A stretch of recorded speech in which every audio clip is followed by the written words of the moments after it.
주님의 평화가 함께하기를 축복합니다. 미국의 와톤 스쿨에서 강의를 맡고 있는 그 슈어트 다이아몬드라는 교수분이 쓴 책이 있는데 어떻게 원하는 것을 얻는가라는 책이 있습니다. 어떻게 원하는 것을 얻는가. 이분은 하버드 로스쿨을 졸업을 해서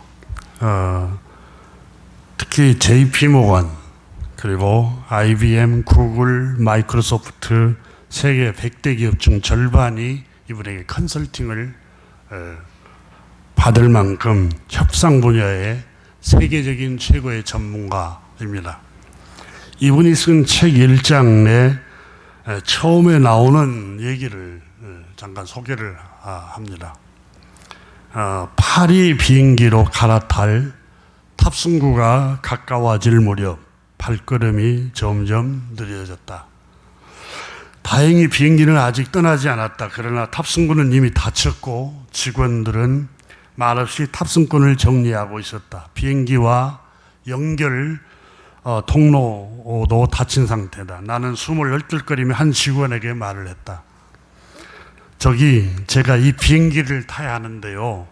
죄송합니다. 탑승이 다 끝났습니다. 이전 비행기가 10분 전에 착륙한 바람에 늦었어요. 그쪽 직원이 여기로 미리 연락해 주겠다고 탈 수 있도록 연락해 주겠다고 했어요. 죄송합니다. 문을 닫은 후에는 탑승을 하실 수가 없습니다.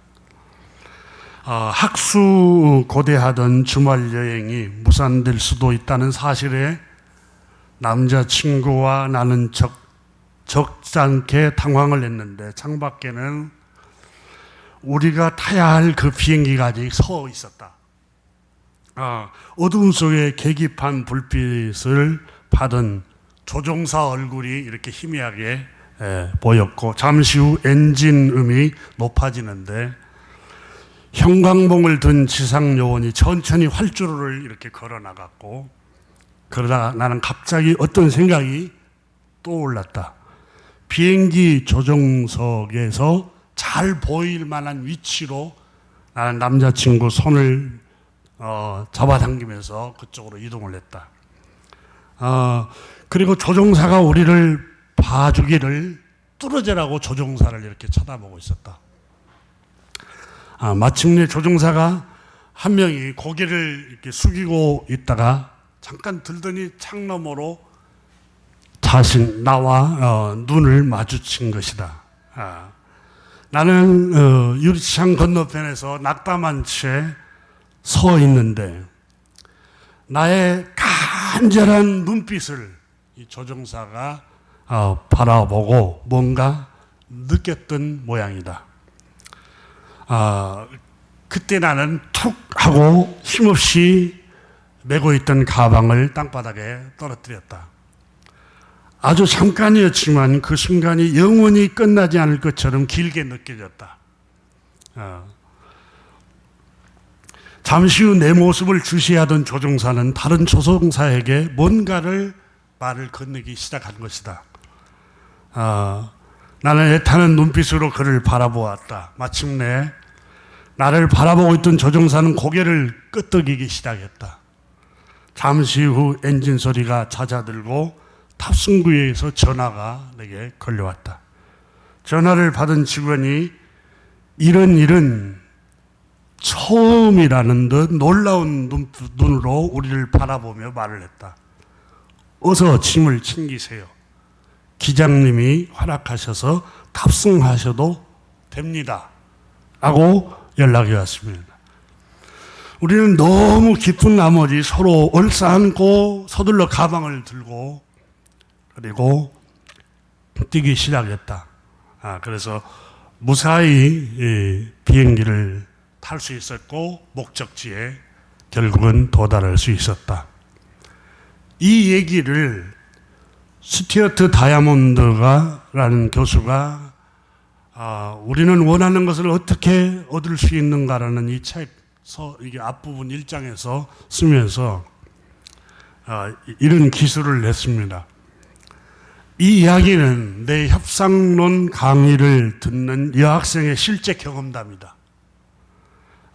그녀는 비행기에 탑승하기 위해 단 한마디도 하지 않았지만 상대에게 강력한 무언의 호소를 하면서 대단히 극적인 결과를 얻어내고야 말았다. 그녀가 내 협상론 수업에서 배운 6가지 방법을 두루 잘 활용을 했던 것이다. 그러면서 자기 6가지 방법에 대해서 그 책에 기술을 해놨습니다. 먼저는 첫 번째는 어떤 상황에서도 원하는 것을 얻어내려면 평정심을 유지해라. 여러분 그렇지 않아요? 협상을 하는데 조급함을 보이고 자꾸 이렇게 급한 마음을 보이면은 자기들이 원하는 것을 얻어낼 수 없다는 겁니다. 평정심을 유지하라는 거죠. 그래서 동양 철학에서는 마음을 비우는 마음을 갖고 접근하라는 말과 비슷한 얘기입니다. 주어진 시간이 두 번째로 단 5초밖에 없다 해도 반드시 미리 준비해라. 그러니까 어떻게 원하는 것을 얻어낼 수 있는가 준비하는 사람에게 그것이 주어진다는 겁니다. 준비하지 않으면 주어지지 않다는 거죠. 세 번째로는 협상의 결정권을 쥐고 있는 의사결정권자를 찾으라는 거예요. 협상의 결정권을 쥐고 있는 최고의 의사결정권자를 찾아라. 이렇게 열거를 합니다. 6가지를 쭉 열거하는데 이 3가지만 잠깐 소개를 하면서 이 이야기 속에서 주는 교훈이 여러분 여러 가지가 있지만 그 중에 이분은 다이아몬드 교수 이분은 끝까지 포기하지 않고 자신의 마음속에 품은 이루고자 하는 그 열망, 목표 그걸 어떤 환경에서도 끝까지 포기하지 말라는 거예요. 그리고 또 하나는 여러분 눈빛을 교환을 해도 그 비행기 조종사가 뭔가를 원하고 있구나 이걸 느끼고 알듯이 성경 하나님의 말씀인 성경은 우리에게 야고보서 4장 2절에 보면 너희가 얻지 못하면 구하지 아니하기 때문이다 이렇게 성경에 말씀하고 있습니다.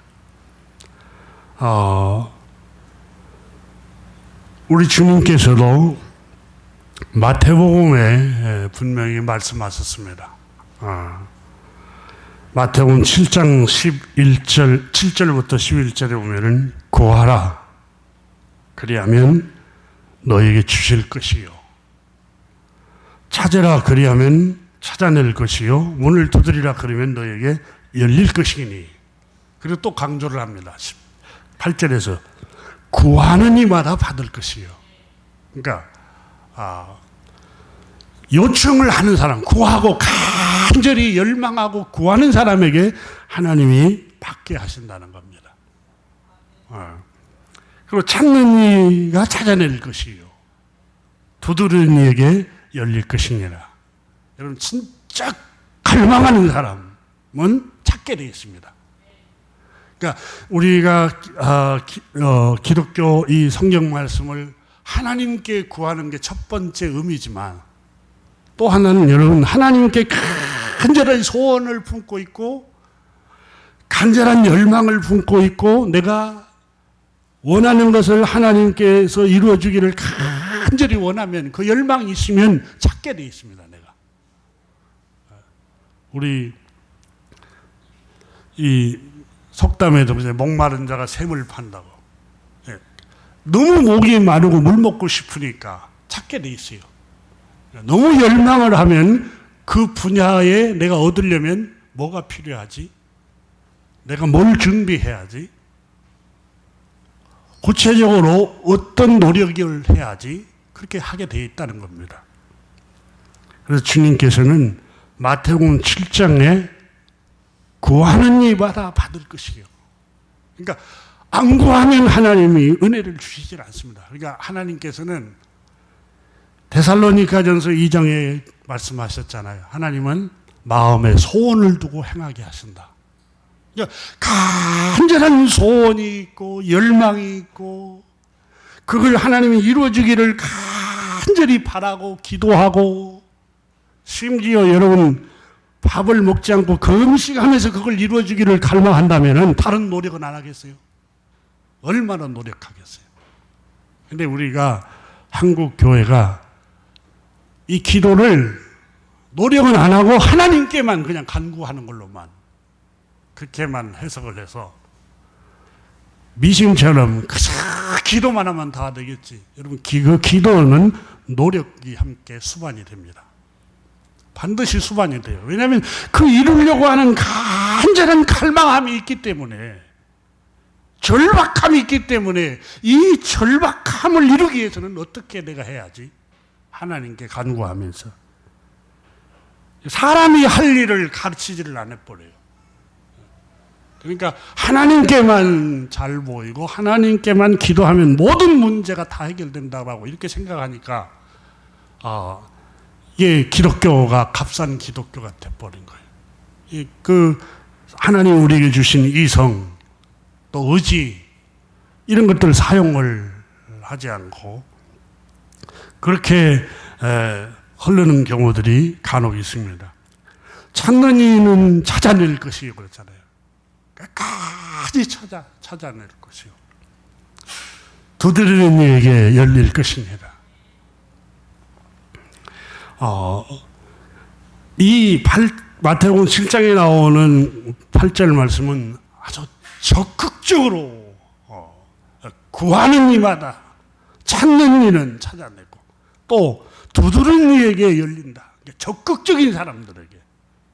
우리나라에 여러분 현대그룹을 일으켰던 정주영 씨 그 자서전을 제가 읽어보니까 그분의 슬로건가 항상 뭐 회사에서 이거 하라 저거 해라 하는데 그 불가능한 일입니다. 회장님 그러면 너 해봤니? 너 해봤어?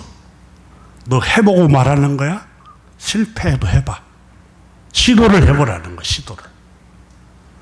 그러니까 적극적인 그분은 그 크리스찬이 아니었어도 이렇게 적극적인 사고를 갖고 있었어요.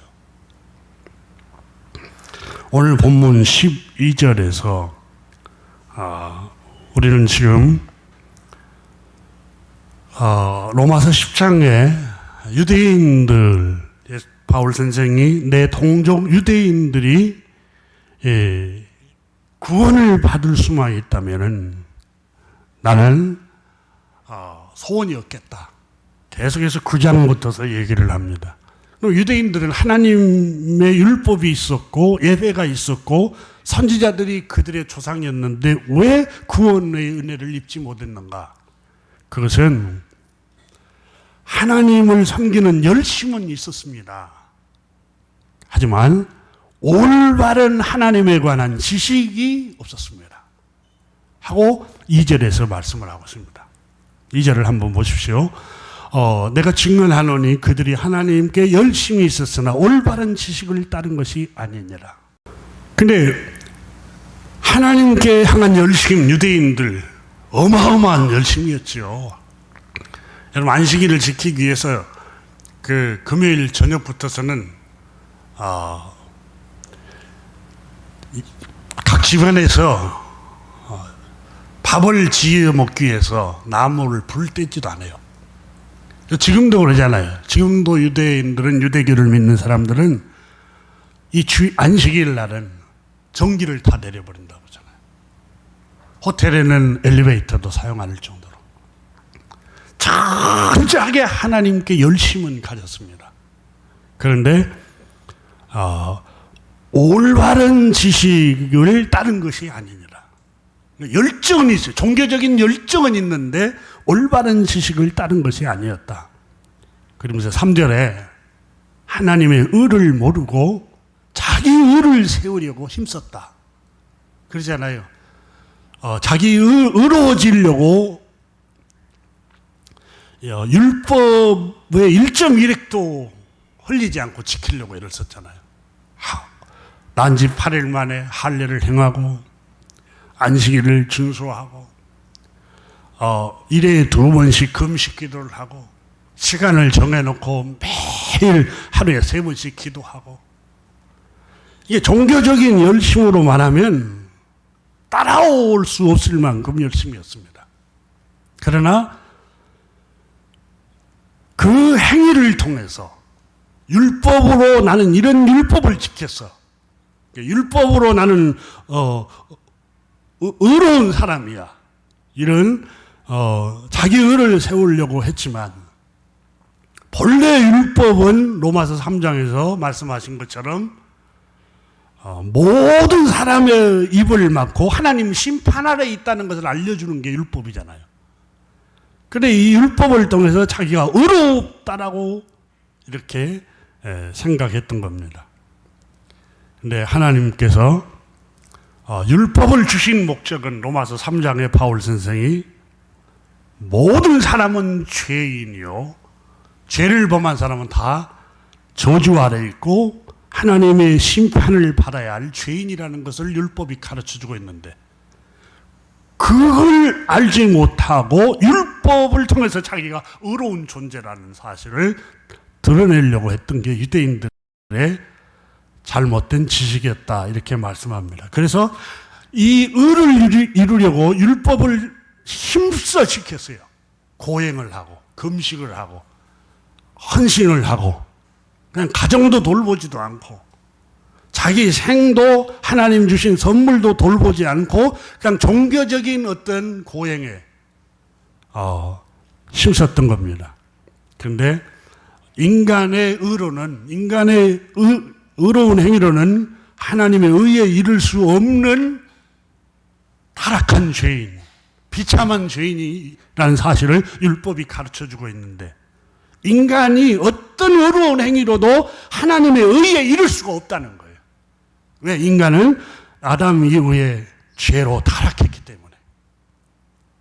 그러면 죄의 삭은 사망인데 우리의 현 주소는 사망과 저주와 영원한 심판이 기다리고 있다는 게 율법이 가르쳐주고 있는데, 이 영원한 심판에서 우리를 구원할 것은 인간의 의로운 행위로는 불가능하다는 거예요.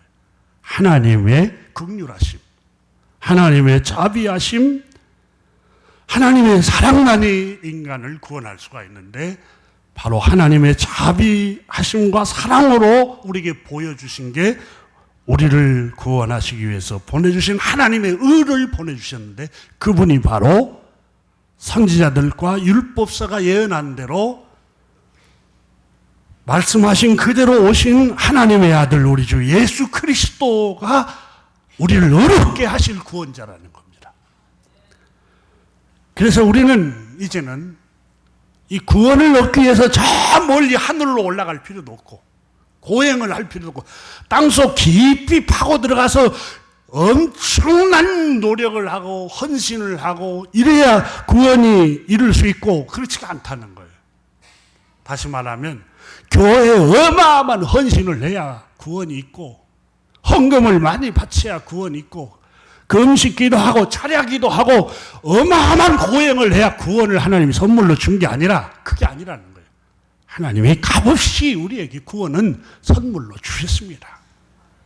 그러므로 만일 당신의 입으로, 여러분의 입으로 예수님, 하나님이 보내주신 하나님의 의되신 예수 그리스도를 주님으로 고백을 하고 그분을 죽은 자 가운데 살리신 것을 마음에 믿으면 누구든지 값없이 하나님께서 구원을 주십니다.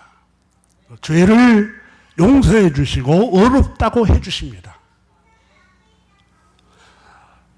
구원받는 것은 이거 하나님이 이렇게 은혜로 쉽게 우리에게 베풀어 주셨습니다.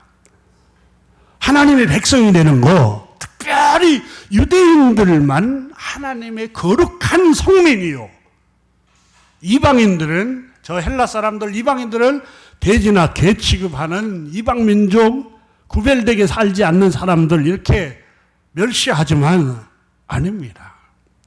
유대인이나 이방인이나 다 죄 아래에 있습니다. 그러므로 죄 아래에 있는 우리를 위해서 하나님께서 값없이 구주를 보내주셨는데 누구든지 그분을 나의 주님으로 영접하면 하나님 구원을 선물로 주십니다. 특별히 어떤 특정인에게만 주신 은혜가 아닙니다 하고 12절에서 말씀합니다. 유대인이나 헬라인이나 차별이 없습니다. 우리는 율법을 가지고 있어서 우리 선조들이 선지자들을 둔 가문이야. 우리는 난지 8일 만에 할례를 했던 백성들이야. 믿음의 조상들이 우리 이스라엘 조상들이야. 이렇게 자기들을 특별한 민족으로만 생각하고 우리는 하나님의 백성이야. 너희들은 이방인이야. 이렇게 유대인들이 이방 사람들을 멸시했지만 하나님의 구원은 그렇게 차별을 두지 않습니다. 누구든지 그분을 믿는 자는 부끄러움을 당하지 아니하리라. 11절이었어요. 그러니까 죄를 용서해 주신다는 거예요. 그리고 12절에서 누구든지 유대인이나 헬라인이나 하나님께서 보내주신 하나님의 의대신 예수 그리스도를 구주로 영접하는 사람들은 아무 차별하지 아니하시고 유대인의 주님만이 아니라 그분을 영접하는 사람은 모든 사람의 주님이 되어주십니다. 그분이 우리 하나님이야. 유대인들은 우리 하나님으로 생각했어요. 이방인의 하나님으로 생각 안 했어요. 그러나 주님께서는 로마서 바울 선생님을 통해서 하시는 말씀은 유대인이나 헬라인이나 하나님이 보내신 예수 그리스도를 영접하는 자는 차별이 없다고 그랬어요. 차별이 없고 그 다음에 그분을 예수님 하나님께서 보내주신 구주 예수 그리스도를 부르는 특정인들만이 아니라 모든 사람에게 부요케 하신다. 부요하신다. 그러니까 누구든지 예수님을 의지하고 하나님이 보내주신 구주 예수 그리스도를 의지하면 누구에게든지 주님은 풍성한 은혜를 내려주신다. 그 말씀을 하고 있어요. 우리 집이 목사 가문이고 장로 가문이고 3대점 있고 5대점 있고 그 가정만 하나님이 그렇게 하는 게 아니라 누구든지 오늘 주님을 믿고 주님을 의지하고 주님의 이름을 부르고 주님께 간구하고 주님께 기도하면 그 사람을 차별하지 않고 누구에게든지 주님은 풍성한 은혜를 주신다는 겁니다. 여기서 부요케 한다라는 성경 헬라 원문에 플루테오라는 단어를 썼어요. 이 말은 단어의 사전적인 뜻은 부하게 되다, 물질이 많아지다, 충분히 공급을 받다, 자원이 풍부하다라는 뜻을 가지고 있습니다.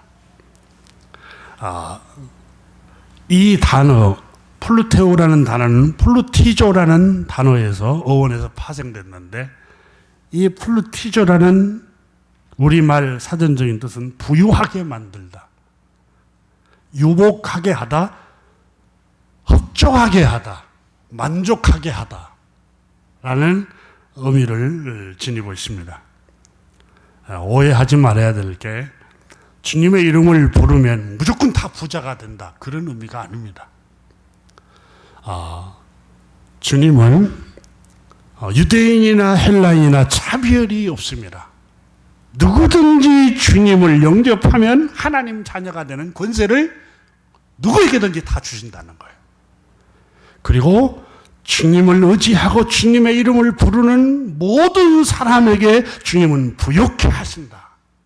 그리고 13절에 이렇게 말씀합니다. 누구든지 주의 이름을 부르는 자는 구원을 받으리라.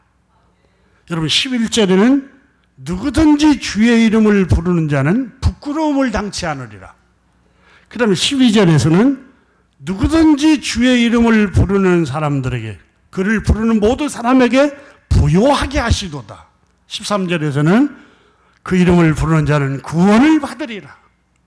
한마디로 말하면 주님이 은혜를 주신다, 구원을 주신다는 거예요.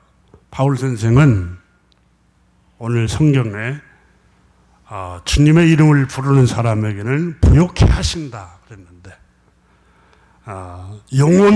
우리 영혼을 풍성하게 한다, 부요하게 한다, 흡족하게 한다, 만족하게 한다, 그 의미를 지니고 있습니다. 또 물질적으로 주님께서 부요케 하신다는 의미도 있습니다. 물론 한 가지 의미만 가지지 않습니다. 정말로 여러분, 예수님을 구주로 영접하는 나라들이 확률적으로 거의 다 잘 삽니다. 유럽을 보십시오. 예수님을 구주로 영접했던 사람들, 유럽이 기독교 국가잖아요. 그들이 풍족하게 살고 있습니다. 물론 영적으로도 풍족하냐, 그것은 이제 다른 문제입니다. 근데 분명히 오늘 본문 말씀에 12절에서 주의 이름을 부르는 자는 부요케 하시는 하나님이시다.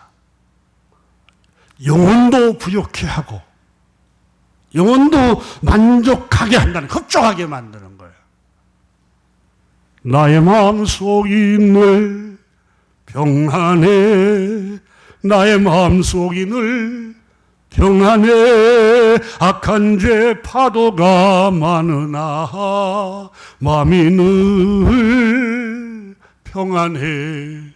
여러분, 차를 안 타고 다니고 걸어 다녀도 평안함을 주고 부요케 하셔요. 마음이, 그게 부요함이지 뭐겠어요. 남들보다 사회적으로 지위는 없어요. 근데 늘 마음속에 믿음이 있고 확신이 있고 평안을 누리면서 살아가요. 이게 부요함이죠. 감사가 넘쳐요. 조그마한 일에도 감사가 넘쳐요. 이게 부요함이에요. 그런데 가진 것도 많아요. 다른 사람에 비해서 소유도 많아요. 지위도 높아요. 늘 불만이 가득 차요. 영혼이 채워지질 않아요. 이걸 요한계시록 여러분 가난뱅이라고 나와요. 가난뱅이. 부유한 자 같으나 고린도후서 6장에는 실상은 가난한 자요. 가난한 자잖아요. 그래, 가진 것은 별 볼 일 없어요. 세상적으로 포지션이 사람들의 선망의 대상도 아니에요.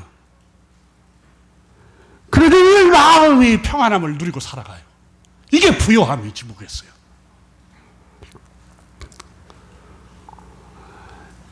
누구든지 주의 이름을 부르는 자는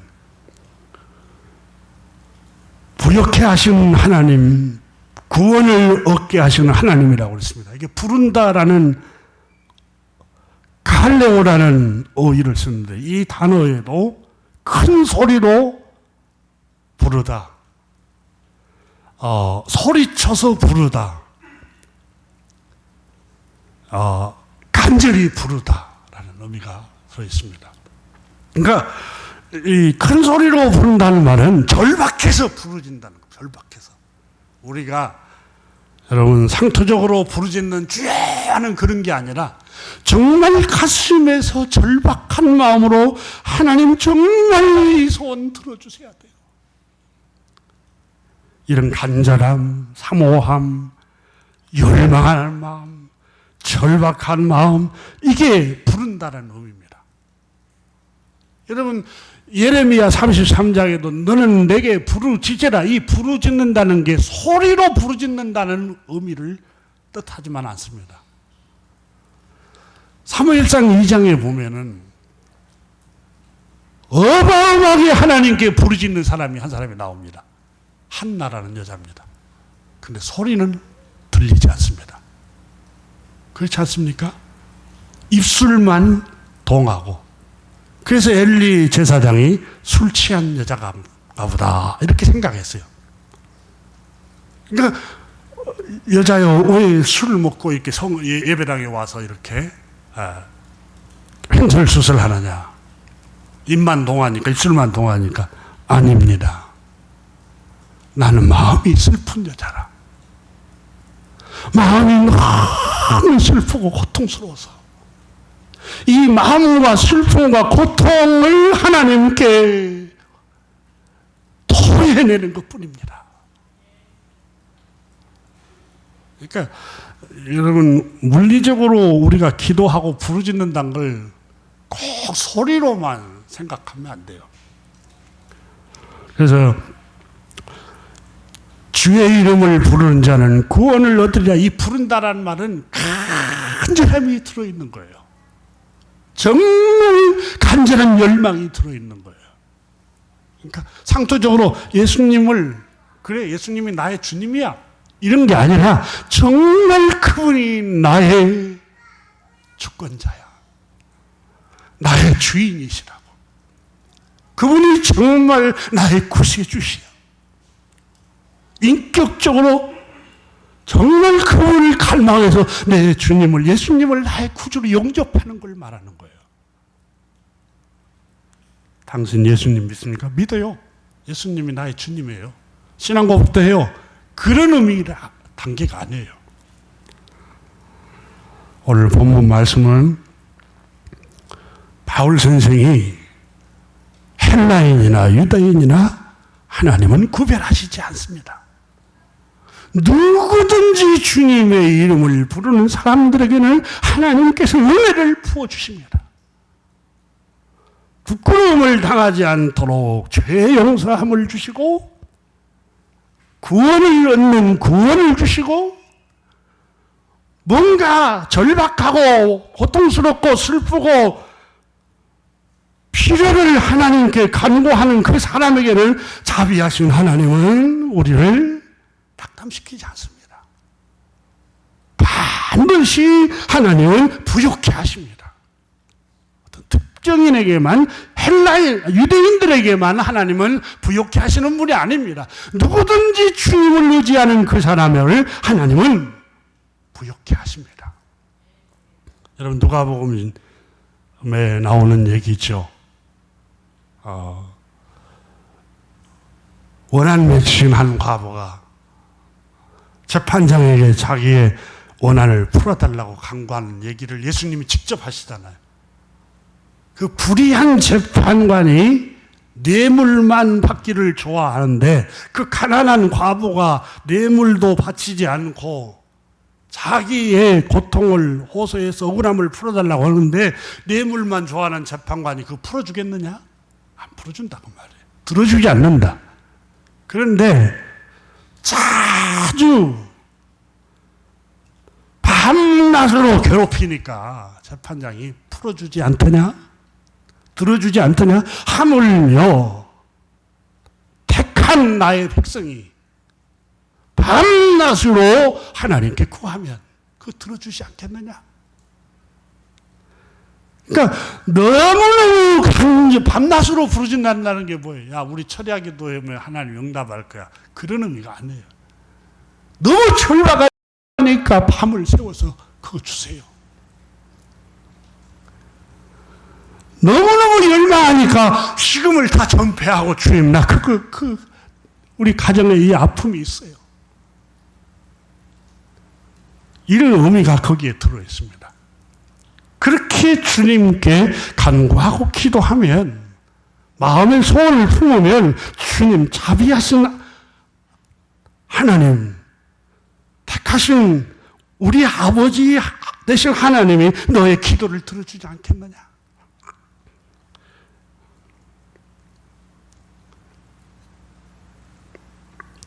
누가복음 6장 19절에 보면은 온 무리가 예수를 만지려고 힘쓰니 이는 능력이 예수께로부터 나와서 모든 사람을 낫게 함일러라. 여러분, 우리가 왜 예수님께 발 아래 엎드려서 긍휼을 구해야 됩니까? 최고의 결정권을 쥐고 있습니다. 그분이. 온 무리가 예수를 만지려고 힘쓴 이유가, 예수님 발 아래 엎드려서 예수님께 소원을 간구하는 이유가 뭡니까? 모든 능력이 예수님께로 나오기 때문에.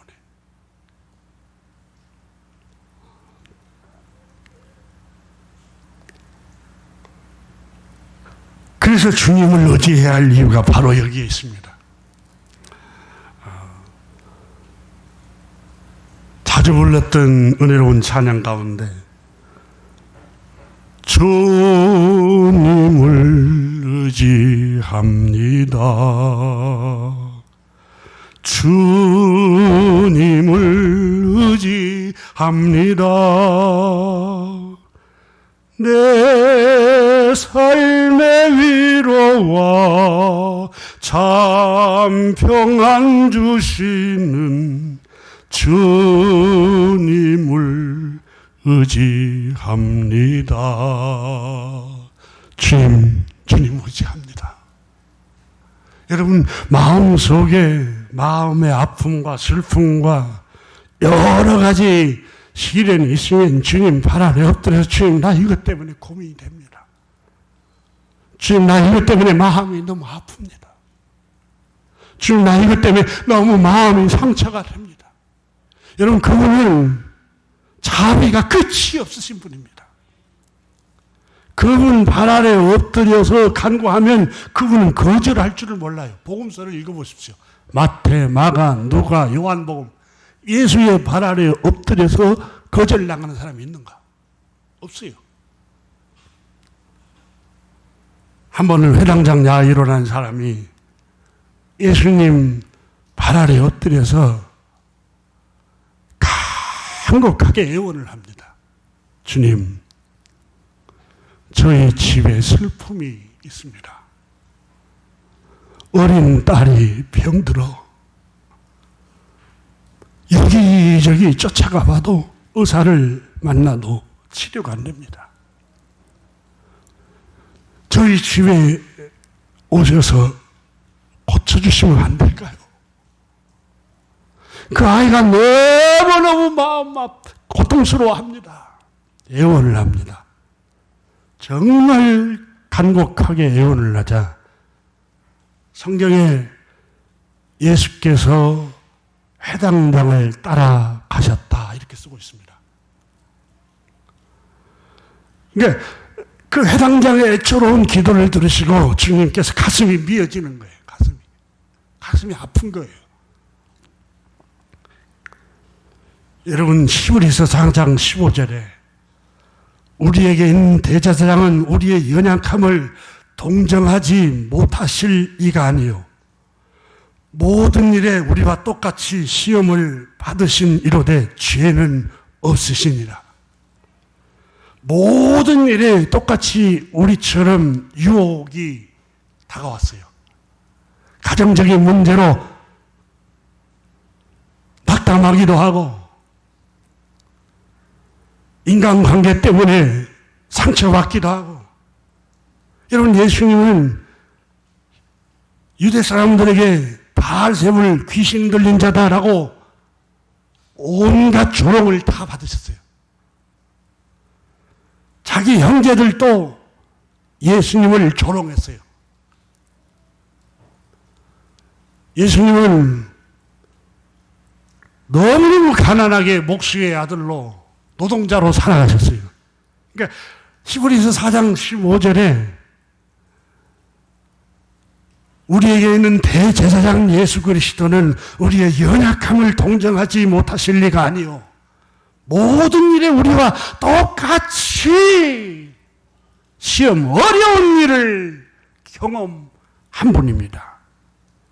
그러므로 우리는 긍휼하심을 받고 때를 따라 돕는 은혜를 얻기 위하여 은혜의 보좌이신 예수님 발 아래 앞으로 나가서 그분께 도움을 청하십시오. 히브리서 기자는 이렇게 말씀을 하였습니다. 해당정 집을 주님이 따라가고 있었습니다. 회장장은 한시가 급합니다. 딸이 죽어가고 있으니까. 주님 빨리 가십시다. 근데 수많은 사람들이 예수님을 밀치고 밀고 그래서 군중이 따르다 보니까 시간이 지체되는데, 그런데 12 혈루증을 앓고 있는 여자가 예수님을 붙들고 안 놔줍니다. 가는 길에. 자신의 병을 치료하기 위해 명의로 소문난 여러 의사들을 찾아다녔습니다. 많은 재산을 다 허비해버리고 건강은 더 악화되었습니다. 이 여자는 절망적이었습니다. 그러던 차에 놀라운 복음의 소식을 들었습니다. 구주가 세상에 오셨다는 소식을 들었습니다. 구주로 오신 하나님이 보내신 예수 그리스도는 자신과 같이 비천한 사람을 돌본다고 들었습니다. 세리, 죄인들, 병든 사람들 치료하고 죄인들을 멀리하지 않고 그들을 용서하고 그들을 다 어루만지시고 치유한다는 소식을 들었습니다.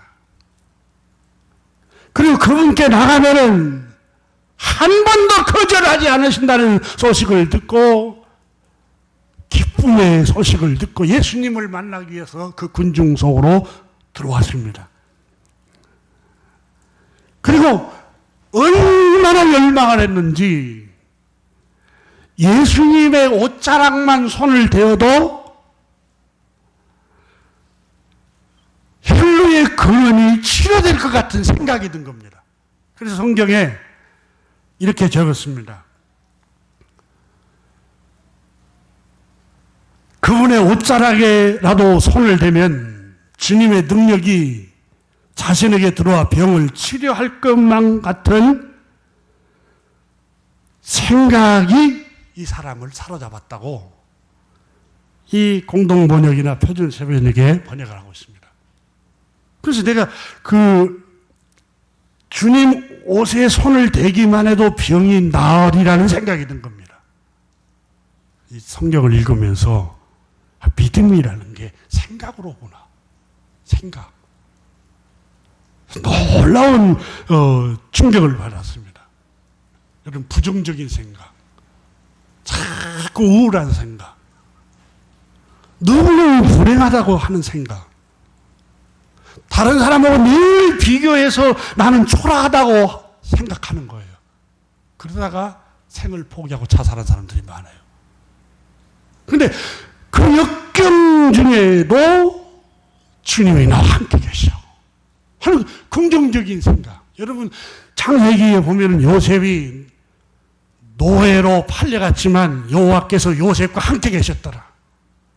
창세기 기자의 해석도 되지만 요셉은 그렇게 생각한 거예요. 노예로 끌려갔어요. 신분이 노예예요.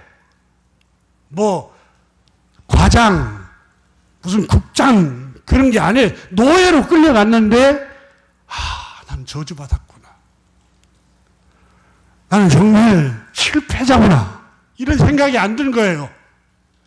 하나님이 나와 함께 계신다. 이 노예로 끌려갈지라도 하나님이 내 곁에서 나와 동행하고 계신다. 이런 생각이 드는 거예요. 복음서에 보니까 내가 그분의 옷에 손을 대기만 하여도 나을 텐데 라는 생각을 했다고 기록하고 있어요. 이 확신, 이 생각, 이 믿음의 생각, 이 긍정적인 생각을 가지고 예수님의 옷자락에 손을 대니까 그 즉시 혈루의 근원이 그치고 치료가 됐어요.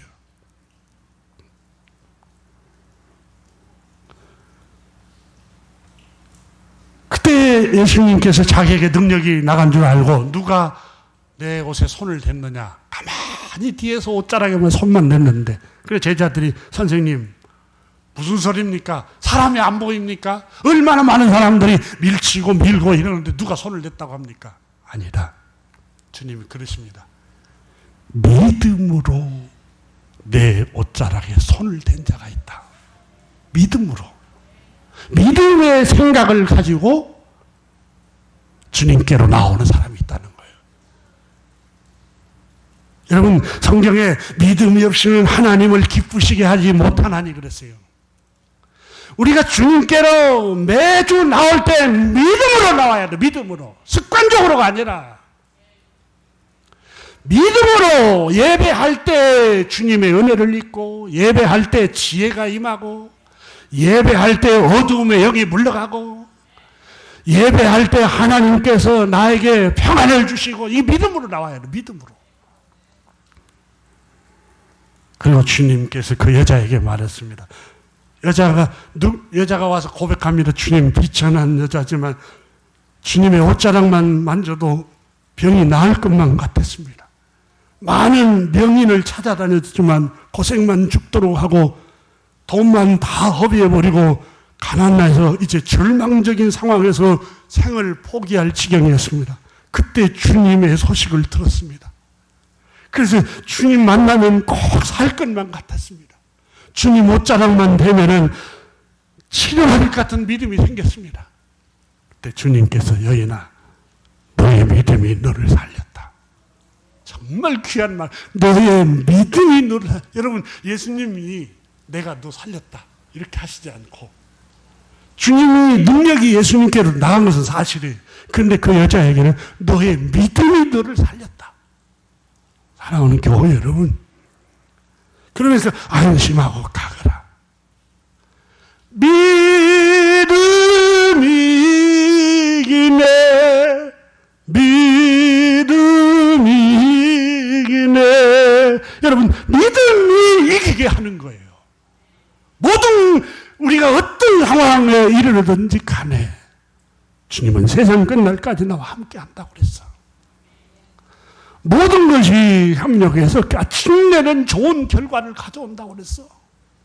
여러분, 이 믿음을 가질 때 그 믿음이 오늘 현실의 어려움을 딛고 일어서게 하는 거예요.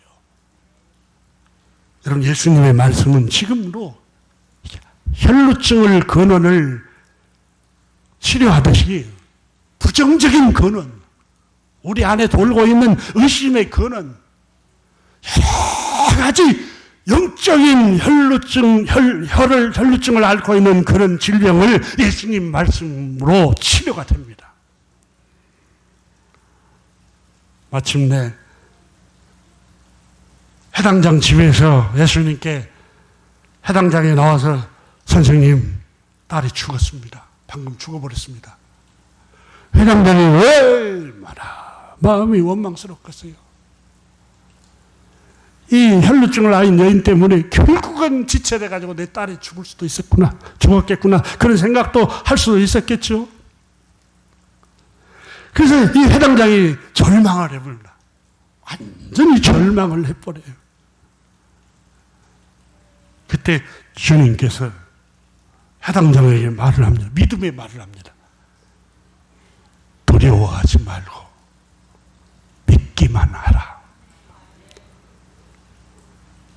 두려워하지 말고 믿음을 가지라. 그 말이에요. 여러분, 여러 가지 우리가 시련을 만날 수 있어요. 너무 두려워하지 마세요.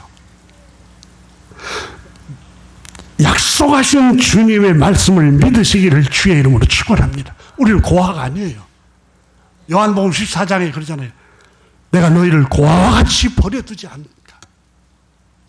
너희를 돕는 자, 너를 위로할 자, 나와 같이 너를 구원할 자, 파라클레토스의 다른 위로자, 다른 보혜사 성령님을 너희 심령 속에, 너희 곁에 보낼 것이다. 두려워하지 말아라. 여러분, 혼자인 것 같이 느껴집니까? 조용히 무릎을 꿇고 기도하십시오. 성경을 조용히 묵상해 보십시오. 주의 세미한 음성이 들릴 겁니다. 아들아, 딸아, 혼자가 아니야. 내가 너의 곁에 있어. 그리고 내가 너를 지키고 있어. 내가 너를 진리의 말씀으로 인도할 거야. 어떤 어떤 시련과 낙심적인 생각이 들고 절망적인 생각이 와도 자포자기 하지 마. 믿음의 주요 온전케 하신 예수를 바라봐. 예수님. 계속해서 주님께서는 우리에게 용기를 주시는 분입니다. 오늘 성경에 바울 선생은 유대인의 하나님만이 아닙니다. 유대인들이 멸시하고 있는 이방 사람, 헬라 사람들의 하나님도 되십니다. 그분은 우리의 하나님이시며 그분은 우리의 아버지시며 그분은 차별이 없으세요. 누구든지 그분의 이름을 의지 않으면 주님은 그 사람 편이 되어주세요.